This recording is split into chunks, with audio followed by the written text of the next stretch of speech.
Hello, my darlings, and welcome back to my channel. If you're new here, my name is Maria. On this channel, we talk about spirituality, all things consciousness, the secrets of the universe, and energy. Welcome. Today, we have a very special topic to cover. Today, we're going to be talking about how to feel closer to God, how to build a deep connection with God, or source consciousness, the way I like to call it. I find that if you take the time to build this one connection, perhaps the most important connection of all, you will never feel alone a day in your life.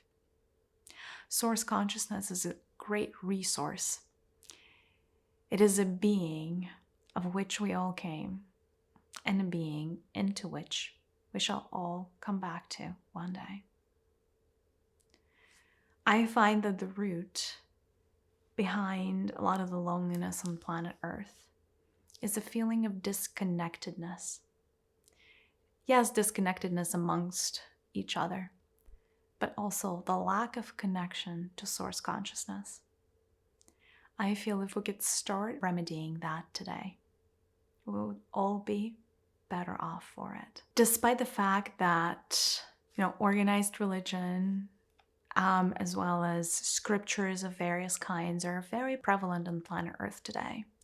As I scan the human collective, I find that not a lot of people feel like they have a true relationship with source consciousness. The kind where you're not the only one doing the talking. The kind where you receive blessings and answers and feedback when you develop a relationship with source. That kind, when it feels like a true relationship and not a one-sided prayer type conversation. There is not one way to connect to God. I'll be the first one to admit. There are probably as many different ways and pathways to accomplishing that as there are people. Today, I simply wanted to offer one way that I think you would enjoy and that I know works. And then you can take it or leave it. It is up to you. But before we dive into the how, let me maybe explain the what. So I subscribe to a belief that we all came from source consciousness. Source consciousness chose to experience itself via the process of dividing itself into souls, sparks of energy. Each of us is a spark of energy. We come into this incarnation having or carrying within us an individualized blueprint of the greater energy that is God or source. Now, it is very much understood by God that by the virtue of us passing through the veil of forgetfulness, we are going to leave a lot of our memories behind, if not all of them. We're going to completely lose track of who we are, why we came here, how do things work from a grander, greater perspective. And so essentially we are going to be inside of a maze, like running around like little kittens without much direction and sometimes in complete darkness. That is very much understood by Source.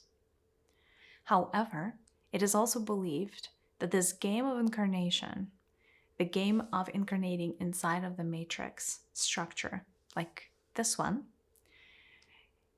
we are going through a process of evolution at soul level. However, when we are being sent behind or beyond the veil of forgetfulness, one thing is very clear to source consciousness. Source really wants to maintain that relationship with every single one of us. Granted, as projections of source consciousness, we are always connected to God.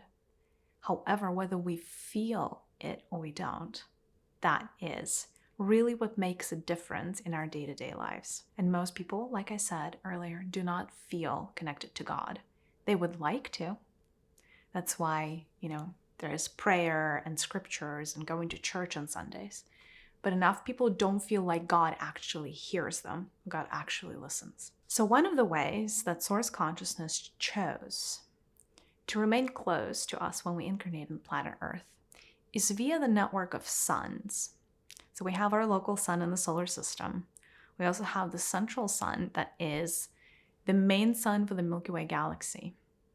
Every single system in all of the universes that I have personally scanned in my work, all of the networks, localized networks like the solar system, do have one star, one or multiple stars, shall I say, that really govern that ecosystem. So for us, it is our local sun.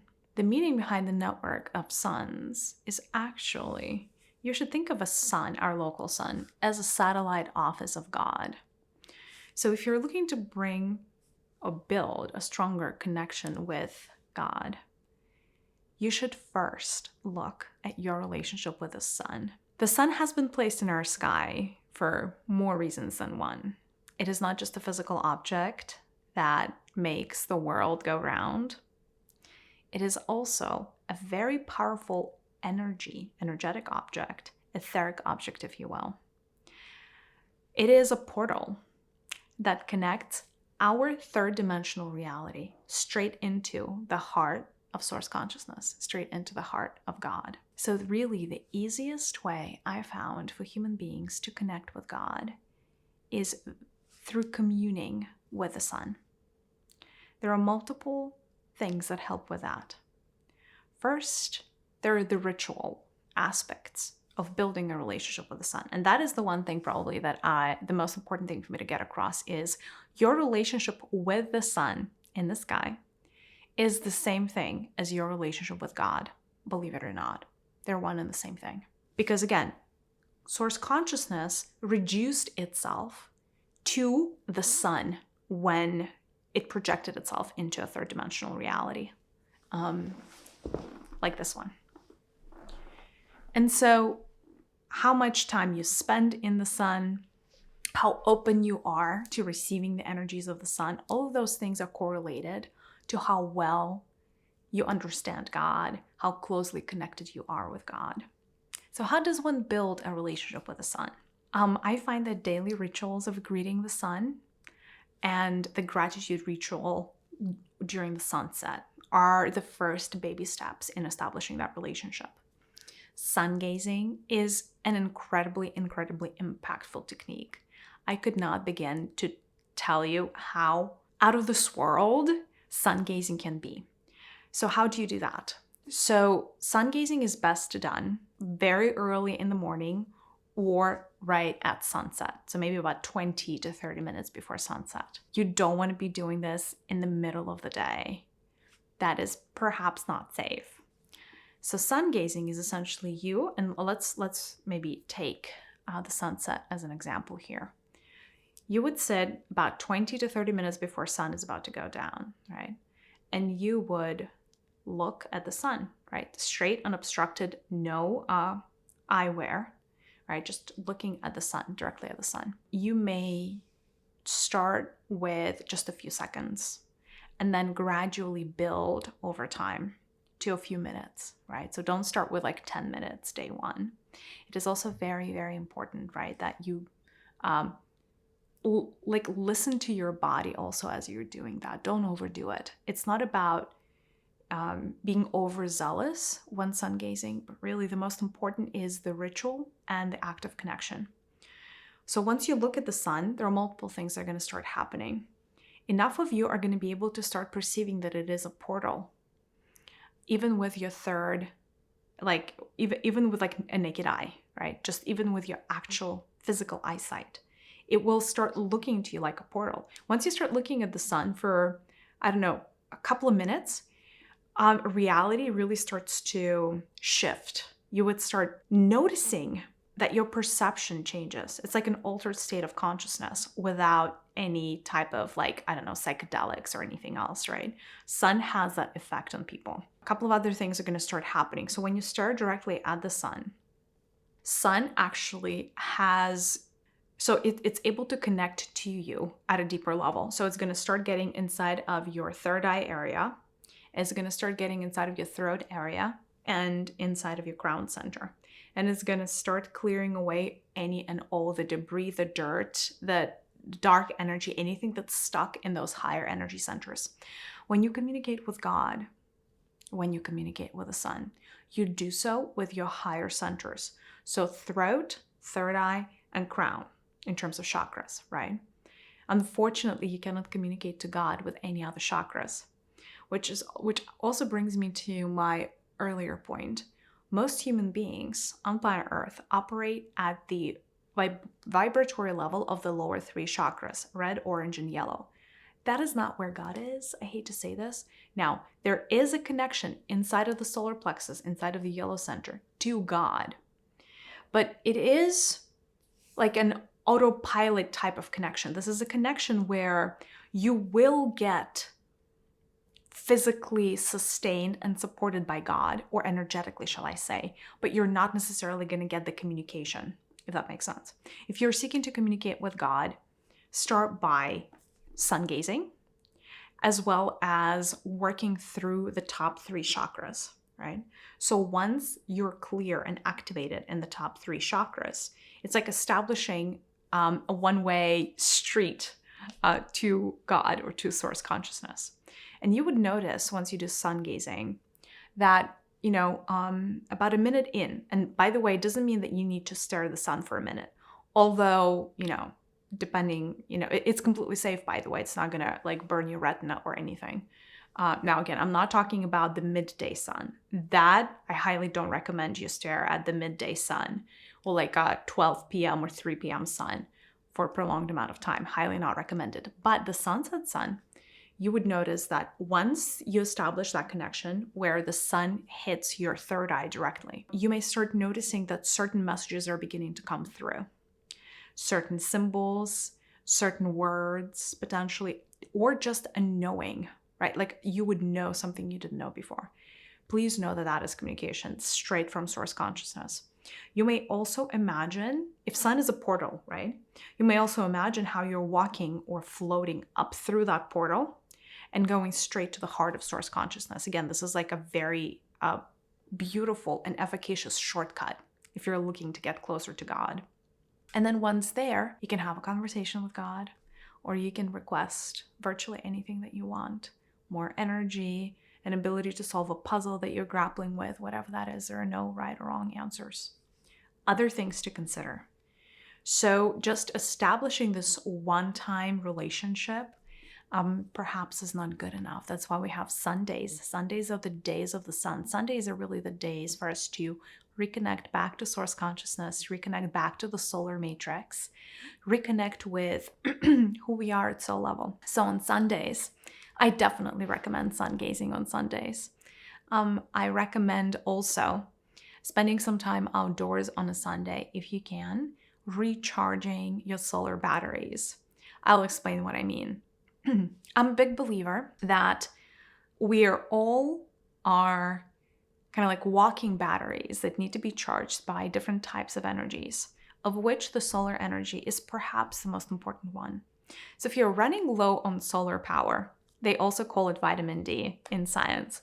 If you're running low on solar power, you may experience a whole slew of side effects around fatigue, even depression, depending on how bad it is, right? And one quick remedy for that is actually being in the sun.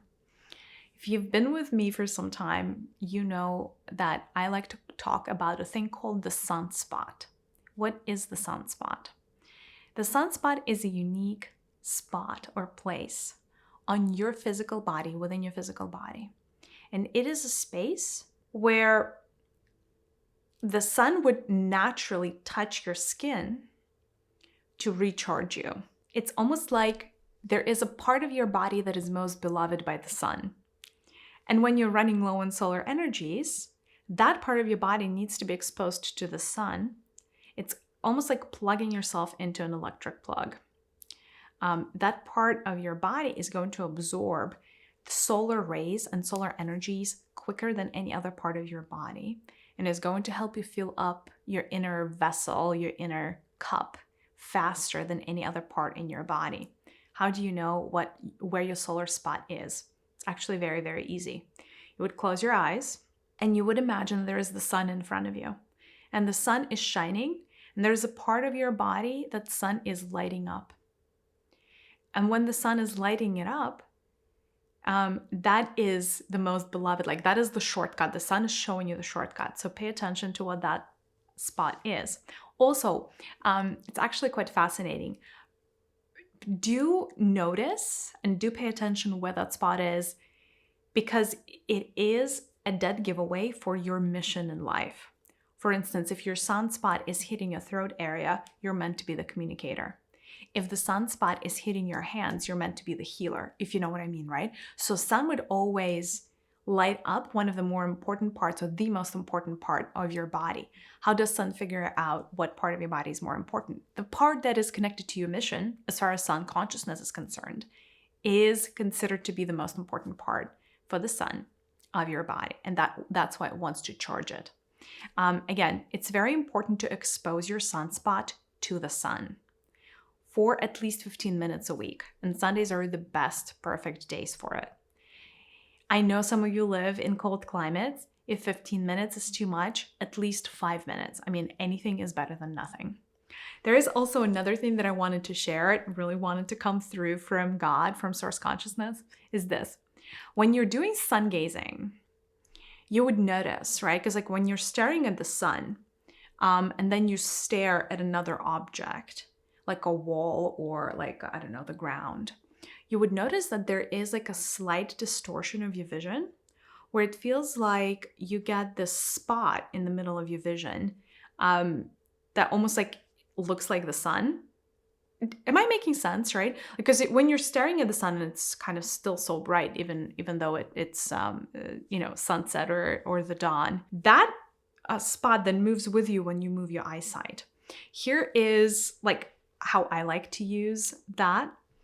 You would notice, right? So like if you look to the sun for, I don't know, however long, and then you switch your vision or your focus to another aspect of reality, you would notice that there is like an object, almost like a trace of an object that you're seeing. And it's almost like that object is woven or made of sunlight, if that makes sense. That object is almost like an artifact or a gift that the sun has for you. So whatever you're seeing, right, after you looked at the sun, whatever you're seeing in that, 10, 15 seconds afterwards, you may actually even pick it up, right? I know it's energy and it kind of sounds a little strange, but this is something that you need according to sun consciousness, God consciousness, source consciousness in the next stretch or lap of your journey. Whatever that may be. You may even ask why you were given that object. And by the way, objects really range. It could be anything from like a crystal to a vessel, like a cup, a sword, anything really, right? But Source always knows what you need the most in life.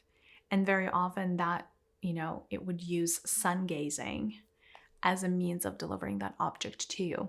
This is not dissimilar to how you would go into a meditative state and receive like an object or a gift from one of your spirit guides. Only this one is received in the physical world via the code of light that sun transports to you. I hope this makes sense. Please let me know in the comments if you guys already do a sun gazing and what your experiences are. And also, please let me know if you have already been sensing a special affinity with the sun, if you are sun children, if you're feeling like a sun child, or if the opposite is true. I love hearing from you. And if you do try this, if you really, if you do end up trying my solar technique as a means of connecting to God consciousness, do let me know what happens. All right, well, I'm sending you so much love, and I'll see you in the next one. Bye.